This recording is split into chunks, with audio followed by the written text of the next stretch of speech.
They want to find out about the UFOs and anything having to do with UFO or related material, and we're going to be releasing a lot of things that we have, and I think some of it's going to be very interesting to people.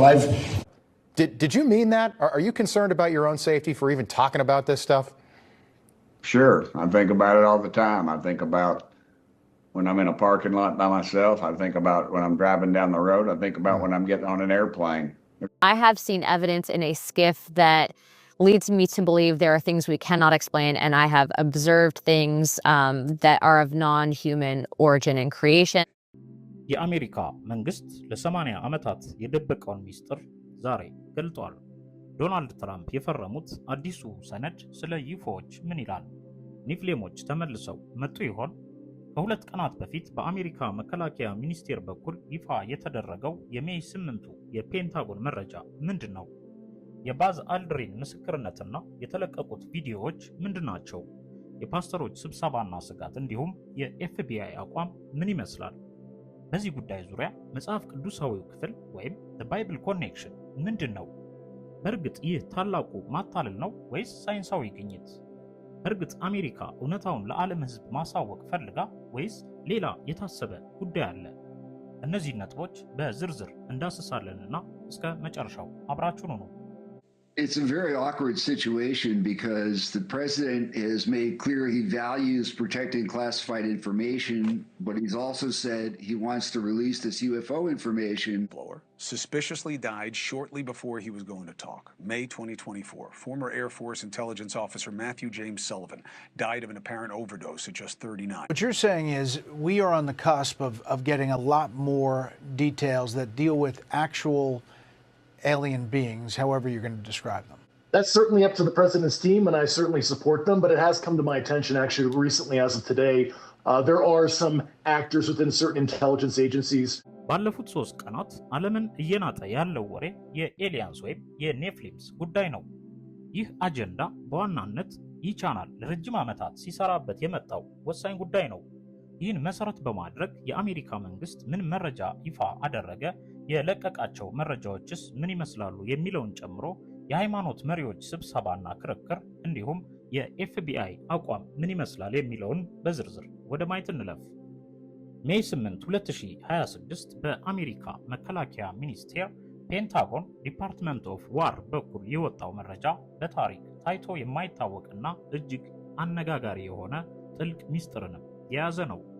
ይህም ሲካድና ሲደበቅ እንዲሁም ሲድበሰበስ የኖረውን የዩፎ ወይም አንአይዴንቲፋይድ ፍላይንግ ኦብጀክትስ እና የዩኤፒ አንአይዴንቲፋይድ አኖመለስ ፊኖሚናን ከሰው በፊት የተፈጠሩ ባዕድ ፍጡራንን የሚመለከት ለዘመናት የተደበቀ ሚስጥርን የያዘ መረጃ ነው።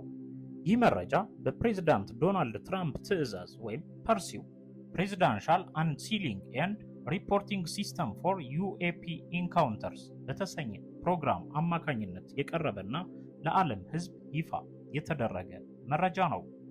ሜይ 8 2026 የፔንታጎን መረጃ የአሜሪካ መንግስት ለመጀመሪያ ጊዜ በመንግስት ፈቃድና ፊርማ ስለ ባዕድ ፍጡራን 162 ሚስጥራዊ ፋይሎችን ማለትም 120 ፒዲኤፎች፣ 28 ቪዲዮዎችና 14 ፎቶዎችን ይፋ አድርጓል። ይፋ ከተደረጉት መረጃዎች ውስጥ ዋና ዋናዎቹ የጠፈር ተመራማሪዎች ምስክርነት ወይም አፖሎ ሚሽንስ በ1960ዎቹና 70ዎቹ ወደ ጨረቃ የተጓዙ የናሳ ተመራማሪዎች እንደ ባዝ አልድሪን እና አፖሎ 17 ቡድን ያሉት በጨረቃ ላይ ያዩዋቸውን ያልታወቁ የብርሃን ነጥቦችና ትላልቅ ወይም ግዙፍ አካላትን የሚገልጹ የድምጽና የጽሑፍ ሰነዶች ተለቀዋል። አንዳንዶቹ እንደ ጁላይ 4 ርችት ደምቀው የታዩ ብርሃኖች እንደነበሩና የአሜሪካ መንግስት ጥብቅ ሚስጥር ብሎ ደብቆ ያቆያቸው መሆኑ ተገልጿል። ሌላው የእግር ኳስና የሳውሮን አይን ወይም አይ ኦፍ ሳውረን ያሉ በተለይም በ2022 በቻይና ባህር ላይ የታየ የኳስ ቅርጽ ያለው መንኮራኩርና በ2023 በፌደራል ሰራተኞች የታየ የእሳት ኳስ የሚመስል የሚንቀሳቀስ አካልን የሚያሳዩ ቪዲዮዎች ይገኙበታል። መረጃው ይፋ በተደረገ ጊዜ ከመረጃው ጋር የአሜሪካ መንግስት አቋም በሚል የመከላከያ ሚኒስትሩ ፒት ሄክሴዝ መረጃው ለህዝብ ግልጽ እንዲሆንና ህዝቡ ራሱ አይቶ እንዲወስን መፈለጋቸውን ገልጸዋል። ከመረጃዎቹ ይፋ መደረግ ጋር ተያይዞም ጉዳዩ ከማነጋገር አልፎ ከፍተኛ ክርክር ያስነሳ ሆኗል። ክርክሩ የተነሳው በፓስተሮች ሚስጥራዊ ስብሰባ ላይ ሲሆን በፓስተሮችና በሃይማኖት መሪዎች ዘንድ የተፈጠረው ክርክርም ይፋ ተደርጓል። በዚህ ቶኒ ማርከል የተባለ ፖድካስተር ባዘጋጀው ስብሰባ ላይ በርካታ ፓስተሮችና የሃይማኖት ምሁራን ተገኝተዋል። በዚህ ስብሰባ ላይም የአሜሪካ ኮንግረስ አባል የሆኑት ኤሪክ በርሊሰን በስልክ ተገኝተው በመሳተፍ ንግግር አድርገዋል። ፓስተር ላሪ ራግላንድ መጀመሪያ ላይ የኮንግረሱ ኤሊያንስ ክርስትናን ፈጥረውታል፣ ሰውንም የፈጠሩት እነሱ ናቸው ብሎ ነገረን የሚል መረጃ አሰራጭቶ ነበር። ነገር ግን ከሁለት ቀናት በፊት ሜይ 8 ቀደም ሲል የተናገረውን ንግግር አንስቶ ይቅርታ ጠይቋል። ያ በስብሰባው የተነገረው ነገር የራሱ ግላዊ ግምት እንደነበረና ኮንግረሱ እንዲህ እንዳላላቸው ገልጾ ነው ይቅርታውን የጠየቀው። በዚህኛው ገለጻው ያነሳው ግን ትክክለኛው ስጋት ብሎ የገለጸውን ጉዳይ ነው። ስጋቱም ከክርስትና ጋር የተያያዘ ነው። ስብሰባው ላይ ስጋትን አንስተው የተነጋገሩት መንግስት የኤሊያንስ ወይም የዩፎዎችን መኖር ይፋ ሲያደርግ ሊመጣ የሚችለውን ኦንቶሎጂካል ሾክ ወይም የእምነት መናወጥ እንዴት መቋቋም ይቻላል በሚለው ዙሪያ ነው። ከተሰብሳቢዎች ውስጥ አንዳንድ ፓስተሮች እንደ አላን ዲዶ እና ፔሪስቶን ያሉት ምዕመናን ለዚህ መረጃ ዝግጁ እንዲሆኑ በጥብቅ አሳስበዋል። ሌሎቹ እያሳሰቡ ነው። ይህ የሆነው የአሜሪካ መንግስት በፕሬዝዳንቱ ትዕዛዝ ስለ ዩፎዎች ያለውንና የነበረውን ከዓለም ሕዝብ ደብቆ ያቆያቸውን መረጃዎች በአሜሪካ መከላከያ ፔንታጎን በኩል ይፋ ሲያደርግና ወደፊትም በተከታታይ ይፋ እንደሚያደርግ መረጃዎችንም እንደሚለቅ ሲያሳውቅ ነው። ይህን ሲያደርግ ምዕመኑ ላይ ምን ይፈጠራል የሚለው ጉዳይ ሊታሰብበት ይገባል የሚለው ነጥብ ነው እንዲሰበሰቡና እንዲከራከሩ ያደረገው። ይህም ክርክር የኤፍቢአይ እና የደህንነት ሰዎች ሚና ምን መሆን አለበት፣ የሃይማኖት መሪዎች ሚናስ ምን ይሁን የሚለውን የሚመለከት ሲሆን የኤፍቢአይ ዳይሬክተር ካሻ ፓቴል ምንም ይፈጠር ምን ድርጅታቸው ከ1947 ጀምሮ የነበሩ የፍላይንግ ዲስክስ ፋይሎችን ለመልቀቅ ዝግጁ መሆኑን ገልጸው የኛ ድርሻ ይፋ ማድረግ ነው፣ ህዝቡ የራሱን አቋም ይያዝ የሚል ግልጽ የሆነ ንግግር ነው ያደረጉት። የሃይማኖት መሪዎች ደግሞ ይህ ጉዳይ ያሳስበናል በሚል ነው ስብሰባና ክርክሩን ያካሄዱት። በዚህም ምክንያት የአሜሪካ መንግስት ስለ ዩፎ መረጃ ሲሰጥ ሃይማኖታዊ ተቋማት ላይ ሊፈጠር የሚችለውን ግርግር ለመቆጣጠር ከሃይማኖት መሪዎች ጋር ጸጥ ያሉ ንግግሮችን ወይም ዋይት ብሪፊንግስ እያደረገ ነው። አንዳንድ የአሜሪካ መንግስት የደህንነት ሰዎች እንደ ቀድሞው ሉ ኤልዞንዶ ያሉት እነዚህ ፍጡራን ከሌላ ፕላኔት ይልቅ ከሌላ ዳይሜንሽን የመጡ ሊሆኑ ይችላሉ፣ የኛ ድርሻ ይፋ ማድረግ ነው የሚል አስተያየት ሲሰጡ፣ የሃይማኖት መሪዎች ደግሞ በሁለት ጎራ ሆነው ይህ ጉዳይ መጽሐፍ ቅዱሳዊ ስለሆነ ውዥንብር አይፈጥርም ሲሉ፣ ሌሎች ደግሞ አይ ምዕመኑ ላይ ችግር ይፈጥራሉ፣ ወደፊትም የፈጠሯችሁ እነርሱ ናቸው ልትሉን ነው እያሉ ከኤፍቢአይ እና ከኮንግረስ አባላት ጋር ሙግት አድርገዋል። በዚህም ምክንያት በክርስትናው ዓለም አሁን ላይ ሁለት ዋና ዋና ጎራዎች ተፈጥረዋል። አንደኛው መንፈሳዊ ውሸት ወይም ዲመኒክ ዲሰፕሽን እይታ ሲሆን ብዙ ፓስተሮች ኤሊያንስ የሚባሉት በእውነቱ ከሌላ ፕላኔት የመጡ ሳይሆኑ በመጨረሻው ዘመን ሰዎችን ለማሳሳት የመጡ አጋንንት ወይም ዲመንስ ወይም የወደቁ መላእክት ናቸው ብለው ያምናሉ። በተለይ እኛንን የፈጠርናችሁ የሚል መረጃ ቢወጣ እንኳን ይህ ሰይጣናዊ ውሸት ነው፣ እናውቀዋለን፣ በመጽሐፍ ቅዱሳችንም ተጽፎልናል የሚል አቋም አላቸው። ሁለተኛው ጎራ ደግሞ ከእግዚአብሔር ፍጥረት እይታ ሳይወጣ እግዚአብሔር ሰፊውን አጽናፈ ዓለም ሲፈጥር በሌሎች ፕላኔቶች ላይም ፍጥረታትን ሊፈጥር ይችላል፣ ይህ ደግሞ ከመጽሐፍ ቅዱስ ጋር አይጋጭም የሚል እምነት አላቸው። እናም የፓስተሮቹ ሚስጥራዊ ስብሰባ ይህን መሰል ሙግት መሰረት ያደረገ ነበር። ስብሰባው ዋና ዓላማው መረጃው ይፋ ሲሆን ሃይማኖታዊ ድንጋጤ እንዳይፈጠር ለመዘጋጀት የታለመ ነው ተብሏል።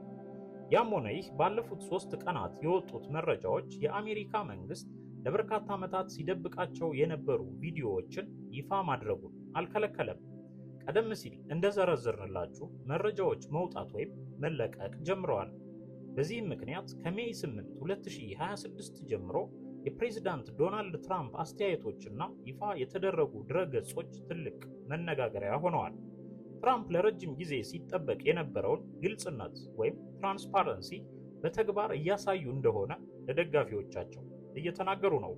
ፕሬዚዳንት ዶናልድ ትራምፕ በሜይ 9 2026 ከሁለት ቀናት በፊት በሰጡት ጋዜጣዊ መግለጫ ቃል በቃል የተናገሩትና በትሩዝ ሶሻል ገጻቸው ላይ የሰጡት ምላሽ እንዲህ የሚል ነው። እኔ ለህዝቡ ቃል ገብቼ ነበር፣ አሁን ደግሞ እያደረኩት ነው። ለብዙ አስርት ዓመታት መንግስታችን የደበቃቸውን መረጃዎች በሙሉ እንዲለቀቁ አዝዣለሁ። ያያችኋቸው አንዳንድ ቪዲዮዎችና ፎቶዎች እጅግ አስገራሚ ናቸው። ትናንሽ አረንጓዴ ሰዎች ሊትል ግሪን ሜን ይሁኑ ወይም እጅግ የላቀ የሌላ ሀገር ቴክኖሎጂ እውነቱን የማወቅ መብት አላችሁ። የኛ ምርጥ አብራሪዎች እንኳ ሊረዱት ያልቻሉት ነገር አለ፣ እኛ ግን እናገኘዋለን ብለዋል። እንዲሁም በሌላ ቃለ መጠይቅ ላይ ስለ ጉዳዩ ተጠይቀው ሲመልሱ አዎ አውሮፕላኖቻችንን የሚከተሉ ነገሮች አሉ፣ በጣም በፍጥነት ይጓዛሉ፣ በፍጥነትም ይቆማሉ። እኛ እንዲህ አይነት ቴክኖሎጂ የለንም። ይህ ነገር ትልቅ ነው፣ በጣም ትልቅ ነገር ነው ብለዋል። ሰሞኑን የወጡ መረጃዎችና ዋና ዋና ሊንኮች መንግስት መረጃዎቹን እንዲያሰራጭ በይፋ የሰየማቸውና ሰሞኑን የተከፈቱ ዋና ዋና የመረጃ መረቦች ወይም ፖርታልስ ተዘርግተዋል።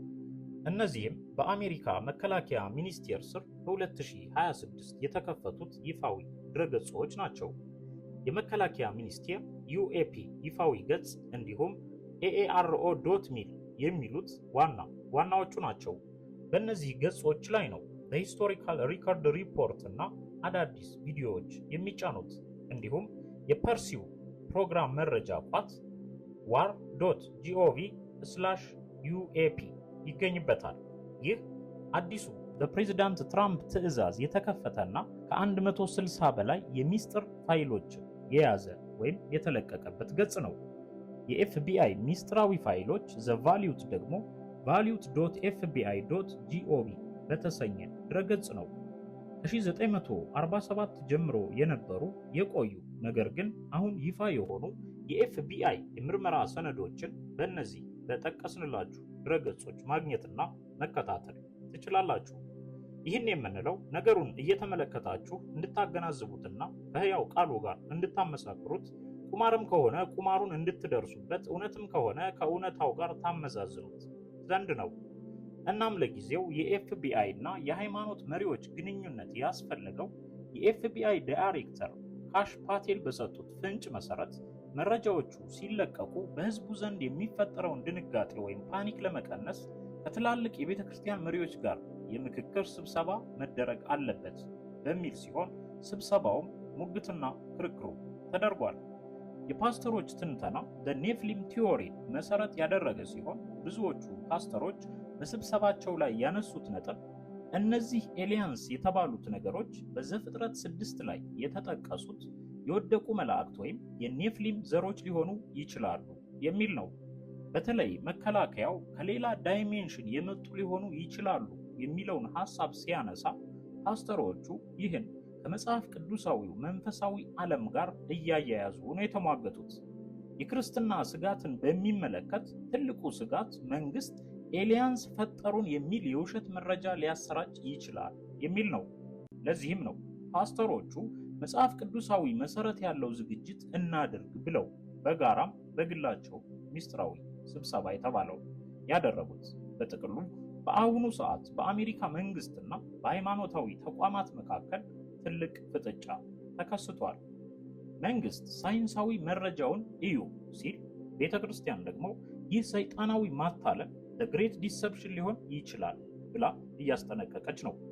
ያም ሆነ ይህ ሜይ 8 2026 የአሜሪካ መከላከያ ሚኒስቴር ፔንታጎን ዲፓርትመንት ኦፍ ዋር እጅግ አስገራሚና አዲስ የሆኑ መረጃዎችን ነው ይፋ ያደረገው። ይህ የሆነው በፕሬዝዳንት ዶናልድ ትራምፕ ትዕዛዝ ፐርሲው በተሰኘ አዲስ ፕሮግራም አማካኝነት ነው።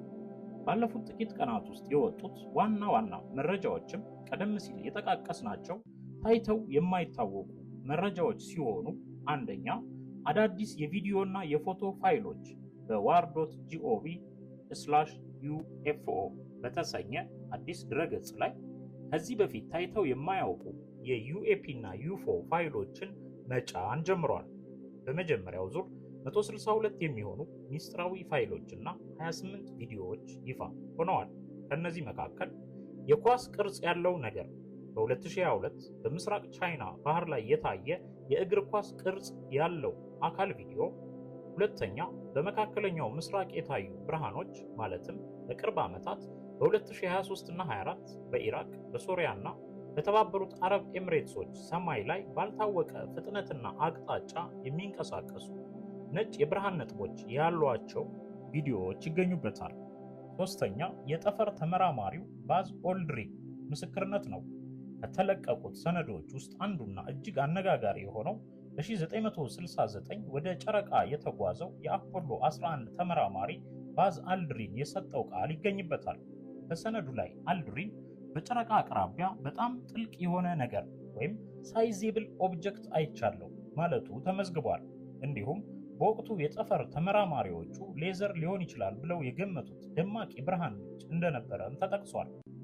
ሌላው አነጋጋሪ የሆነው ጉዳይ ራሳችሁ ወስኑ ሜክ አፕ ዩር ኦን ማይንድስ የሚለው ሲሆን የአሁኑ መረጃ አሰጣጥ ካለፉት ጊዜያት የሚለየው የመከላከያ ሚኒስቴር ባለስልጣናት ይህ ነገር ኤሊያንስ አይደለም ብለው ከመከራከር ይልቅ መረጃውን ለህዝብ አቅርበናል፣ ህዝቡ ራሱ አይቶ የራሱን ውሳኔ ይስጥ የሚል አቋም መያዛቸው ነው።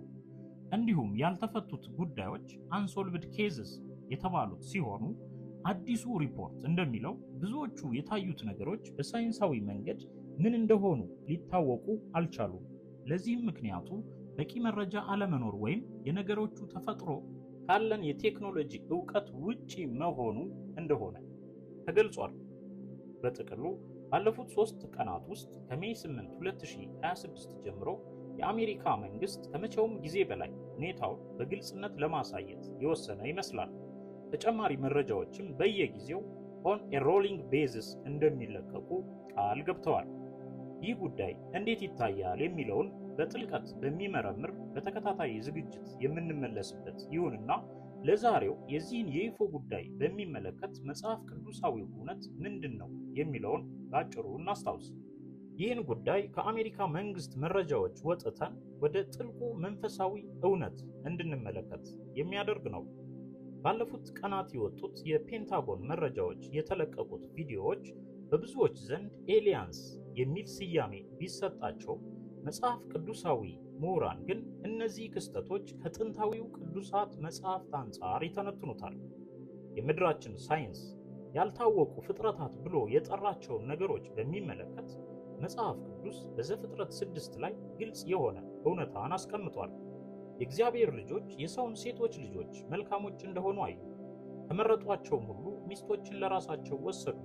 በዚያ ዘመን ኔፍሊም በምድር ላይ ነበሩ እያለ ይገልጻቸዋል። በዘፍጥረት ምዕራፍ 6 ከቁጥር 1 እስከ 4። የመጽሐፍ ቅዱስ ሊቃውንት እነዚህ ዛሬ በሰማይ ላይ የሚታዩት አካላት በምድር ላይ የተደባለቁና ከሰው የተዳቀሉ በኖህ ዘመንም የነበሩ የወደቁ መላእክት ቅሪቶች ወይም መንፈሳዊ ተጽዕኖዎች እንደሆኑ ያምናሉ። የአሜሪካ መንግስት የተራቀቀ ቴክኖሎጂ የሚለው ነገር መጽሐፍ ቅዱስ ከሰው ዕውቀት በላይ የሆኑ መንፈሳዊ ፍጥረታት አሉ ከሚላቸው ጋር በቀጥታ ይገናኛሉ። እንዲሁም ሳይንስ በራሪ ፍጡራን ወይም በራሪ ዲስክ፣ ኤሊያንስ ወዘተ ያለ የሚገልጻቸው እነዚህን ባዕድ ፍጡራን ስለሚንቀሳቀሱባቸው ተሽከርካሪዎች ወይም መንኮራኩሮች ብዙ ትንተና ለመስጠት ተሞክረዋል። ለምሳሌ በሜይ 8 የተለቀቁት ቪዲዮዎች የኳስ ቅርጽ ያላቸውና ጎማ በጎማ ውስጥ ዊል ዊዝን ኤ ዊል የሚመስሉ ነገሮችን ያሳያሉ። ይህ መግለጫ በነቢዩ ሕዝቅኤል መጽሐፍ ላይ በዝርዝር ሰፍሯል። ተሽከርካሪዎቹም ጎማቸው በጎማ ውስጥ ያለ ይመስል ነበር። ወደ አራቱም አቅጣጫ ሲሄዱ አይዞሩም ነበር። የተሽከርካሪዎቹም ክበብ እጅግ ከፍ ያለና የሚያስፈራ ነበረ ይላል ሕዝቅኤል 1 ከ16 እስከ 15። ነቢዩ ሕዝቅኤል ያየው ሰማያዊ ራእይ ዛሬ አብራሪዎች ያልታወቁ መንኮራኩሮች ወይም ዩኤፒኤስ ከሚሏቸው ነገሮች ጋር የሚመሳሰል አካላዊ መገለጫ አለው።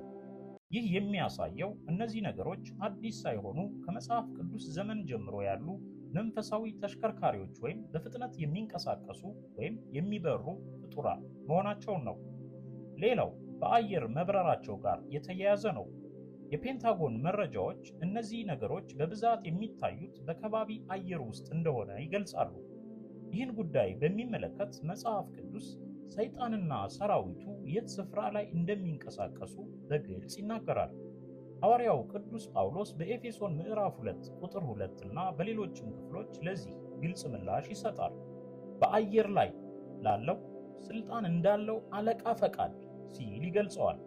እንዲሁም ደግሞ በኤፌሶን ምዕራፍ 6 ቁጥር 12 መጋደላችን ከደምና ከሥጋ ጋር አይደለምና ከአለቆችና ከስልጣናት ጋር ከዚህም ከጨለማ ዓለም ገዦች ጋር በሰማያዊም ስፍራ ካለ ከክፋት መንፈሳዊ ሰራዊት ጋር እንጂ ይላል።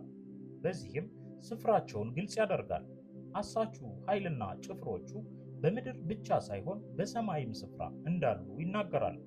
በአየር ላይ ያለ ስልጣን በማለት የሚገልጻቸው አካላት ዛሬ በራዳር የሚታዩትንና ከሌላ ፕላኔት መጡ የሚባሉትን ነገሮች ያካተቱ እንደሆኑ በመጽሐፍ ቅዱስ በብዙ ስፍራ የተገለጠ እውነት ነው።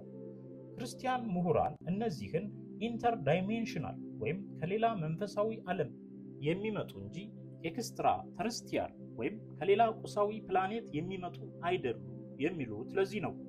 ሌላው ስለ ታላቁ ማታለል ወይም the great deception የሚናገረው ክፍል ነው። የአሜሪካ መንግስት እነዚህ ፍጥረታት ሰውን ፈጥረው ሊሆን ይችላል የሚል ሐሳብ በረቂቅ ደረጃ እያቀረበ ባለበት በዚህ ወቅት መጽሐፍ ቅዱስ ደግሞ ገና ይህን ማለት ሳይጀምሩ ከሺዎች ዓመታት በፊት ይህንኑ ነግሮ ስለ መጨረሻው ዘመን ማታለል ያስጠነቅቀናል።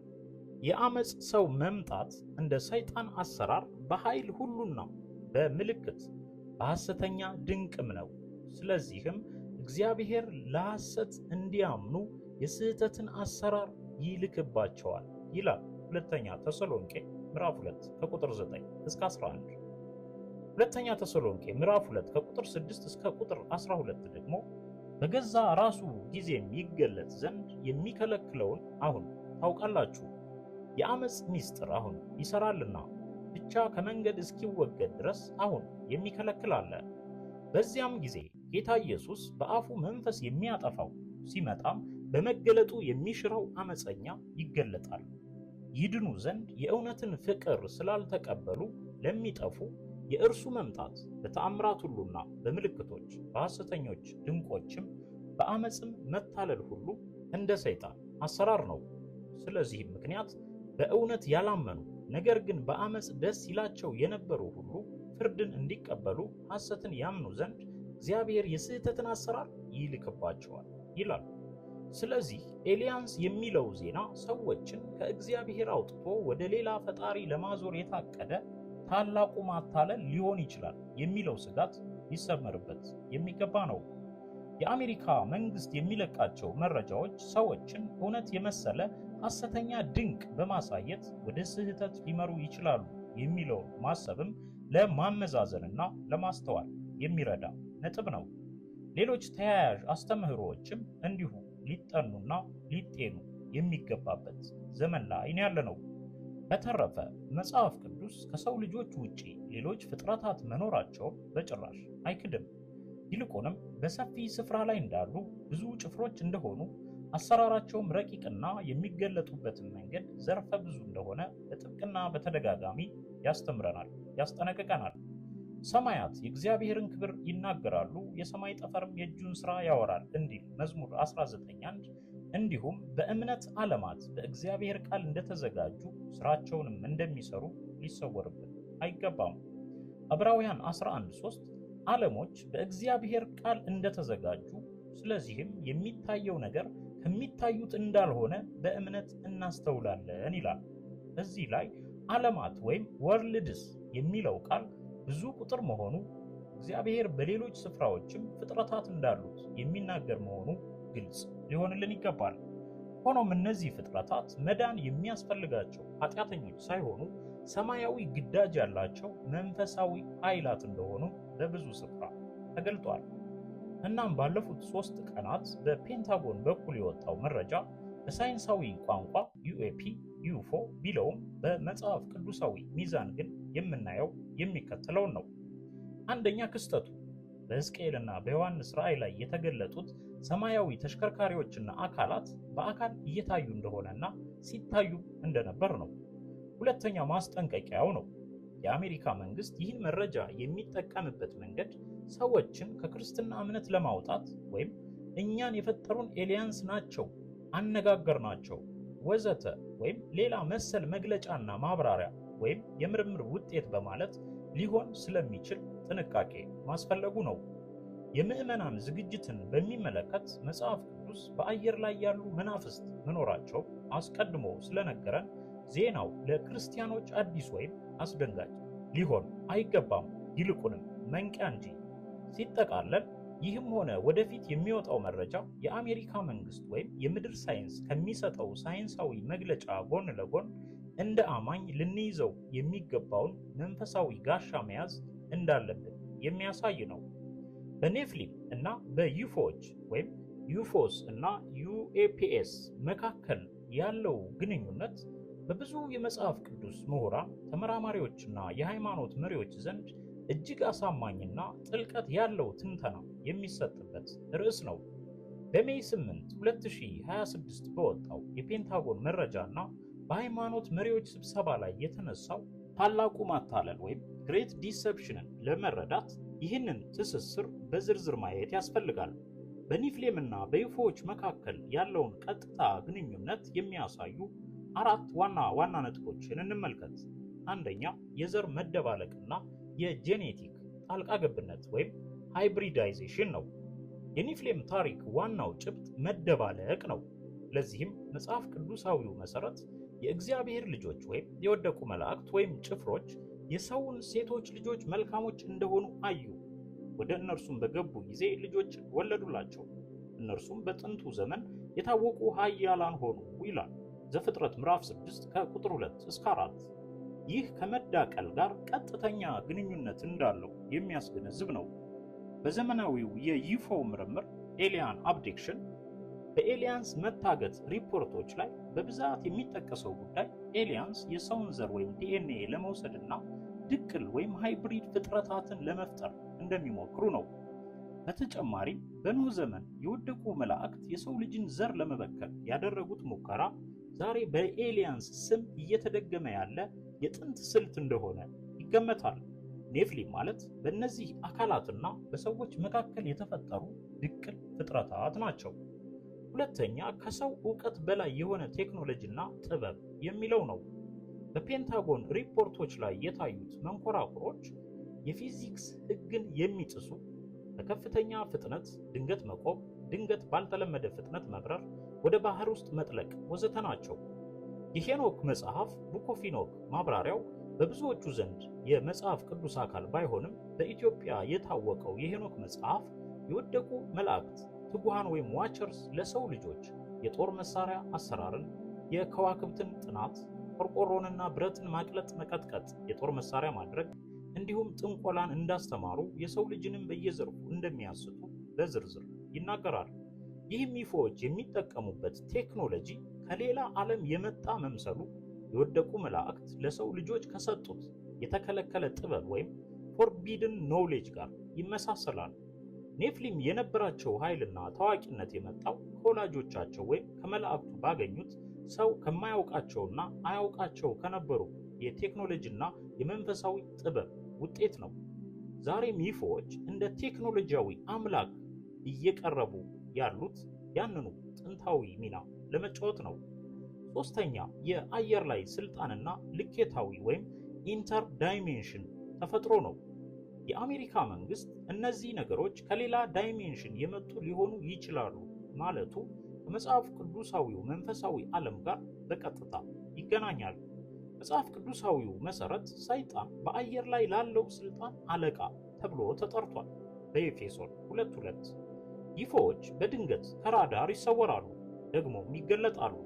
ይህ ባህሪ ቁሳዊ ወይም ፊዚካል ሳይሆን መንፈሳዊ ወይም ልኬታዊ ዳይሜንሽናል መሆናቸውን ያሳያል።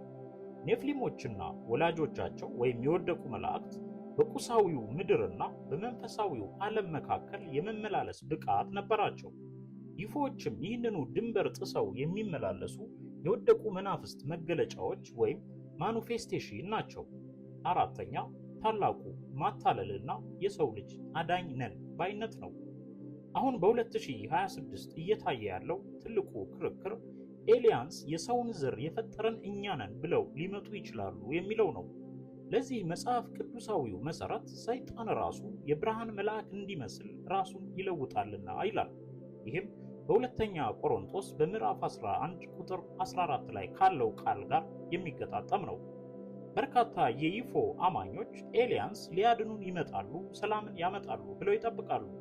ይህም በመጽሐፍ ቅዱስ ከተጠቀሰው የሐሰተኛው ክርስቶስ ወይም አንቲክራይስት መምጣት ጋር ሊያያዝ የሚችል ነው። በኖህ ዘመን ኔፍሌሞች እንደ ታላላቅ ሰዎችና ኃያላን ይታዩ ነበር።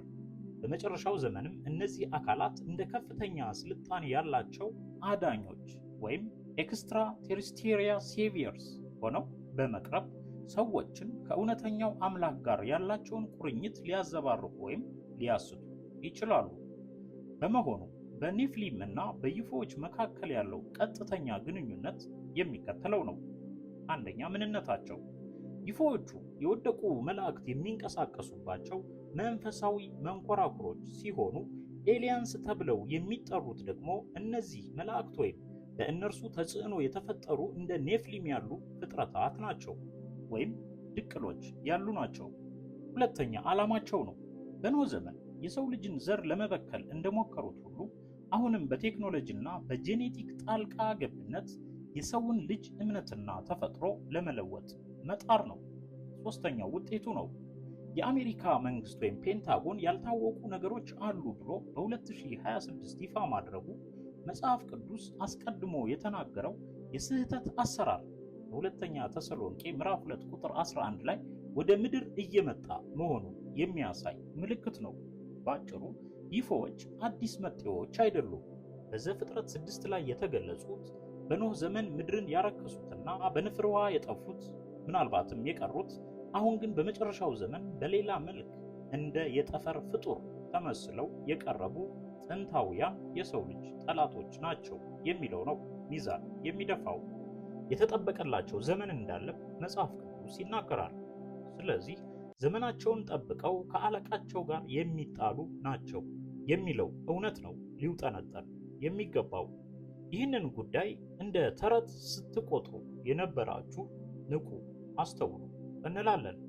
በነገራችን ላይ ይህ ጉዳይ ከወደ አሜሪካ እንደሚነሳ በግልጽና በዝርዝር መረጃ አስደግፎ ከ10 ዓመት በፊት በብዙ ቅጾች ጥልቅ መረጃዎችን የያዘና መሰረቱን መጽሐፍ ቅዱስ አድርጎ የተተነተነበትን ተያያዥ መረጃዎች ቀድመው ይፋ የተደረጉበትን እኛም በዚህ ቻናል ብዙ ስንልበት የቆየነውን የሳጥናኤል ጎል ኢትዮጵያ የተሰኘው መጽሐፍ ከቅጽ 1 እስከ ቅጽ 5 ብታነቡ በዚህ በኤሊየንስ ጉዳይ በመጽሐፍ ሄኖክ ጉዳይ በቂ መረጃ ይኖራችኋል ብለን እናስባለን። እናንብቡት።